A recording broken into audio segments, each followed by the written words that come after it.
ಒಂದು ಕಾಡಿನಲ್ಲಿ ಎಲ್ಲ ಪ್ರಾಣಿಗಳು ಒಟ್ಟಿಗೆ ಬದುಕುತ್ತಿದ್ದವು. ಆ ಕಾಡನ್ನು ಒಂದು ಹುಲಿ ಆಡಳಿತಗಾರನಾಗಿ ಆಳುತ್ತಿತ್ತು. ಅದು ತುಂಬ ಕಠಿಣ ಮತ್ತು ಕ್ರೂರವಾಗಿತ್ತು. ಅದರ ಕಠಿಣ ನಿಯಮಗಳಿಂದ ಎಲ್ಲೆಲ್ಲೂ ಭಯ ಹರಡಿತ್ತು. ಎಲ್ಲ ಪ್ರಾಣಿಗಳು ಚಿಂತೆಯಲ್ಲಿ ಮುಳುಗಿದ್ದವು. ಅದೇ ಕಾಡಿನಲ್ಲಿ ಒಂದು ಚಿಕ್ಕ ಶಾಲೆ ಇತ್ತು. ಅಲ್ಲಿ ಒಂದು ಹಸು ಶಿಕ್ಷಕಿಯಾಗಿ ಕೆಲಸ ಮಾಡುತ್ತಿತ್ತು. ನಿಧಾನವಾಗಿ ಮರಿಗಳು ಮತ್ತು ಚಿಕ್ಕ ಪ್ರಾಣಿಗಳು ಶಾಲೆಗೆ ಬರೋದನ್ನು ನಿಲ್ಲಿಸಿದವು. ತರಗತಿ ಮೌನವಾಗಿ ಖಾಲಿಯಾಗಿ ಬಿಟ್ಟಿತು. ಆ ಮೌನವನ್ನು ಹಸು ಗಮನಿಸಿತು. ಭಯವು ಮಕ್ಕಳವರೆಗೆ ತಲುಪಿದೆ ಎಂದು ಅದು ಅರ್ಥ ಮಾಡಿಕೊಂಡಿತು. ಆದ್ದರಿಂದ ಹಸು ಹುಲಿಯನ್ನು ಭೇಟಿಯಾಗಲು ನಿರ್ಧರಿಸಿತು. ಅದು ಜಗಳ ಮಾಡಲಿಲ್ಲ, ದೂರು ಹೇಳಲಿಲ್ಲ, ಒಂದು ಕಥೆಯನ್ನು ಮಾತ್ರ ಹೇಳಿತು.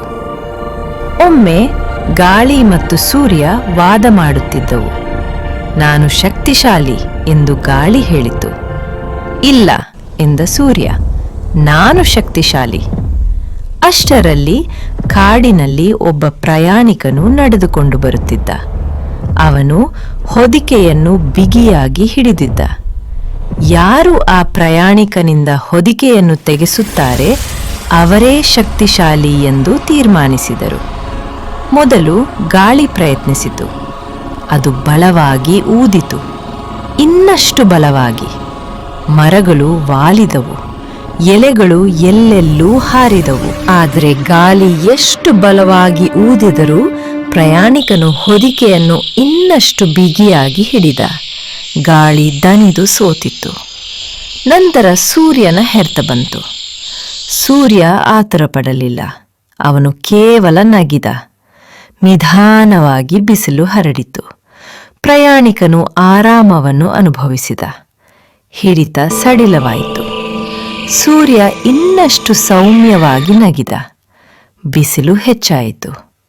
ಪ್ರಯಾಣಿಕನು ಹೊದಿಕೆಯನ್ನು ತೆರೆಯಿತು ಮತ್ತು ಕೊನೆಗೆ ತೆಗೆದಿಟ್ಟ.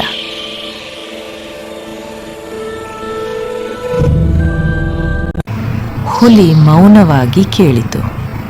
ಮೊದಲ ಬಾರಿ ಅದು ಆಳವಾಗಿ ಯೋಚಿಸಿತು. ಆ ದಿನದಿಂದ ಹುಲಿ ಬದಲಾಗಿದೆ. ಕಾಡು ಮತ್ತೆ ಶಾಂತವಾಯಿತು.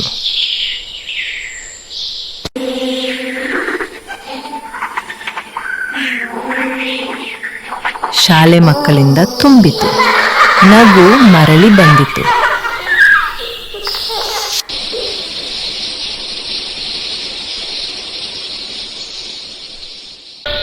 ಕೆಲವು ಸಂಗತಿಗಳು ಬಲದಿಂದ ಸಾಧ್ಯವಾಗುವುದಿಲ್ಲ.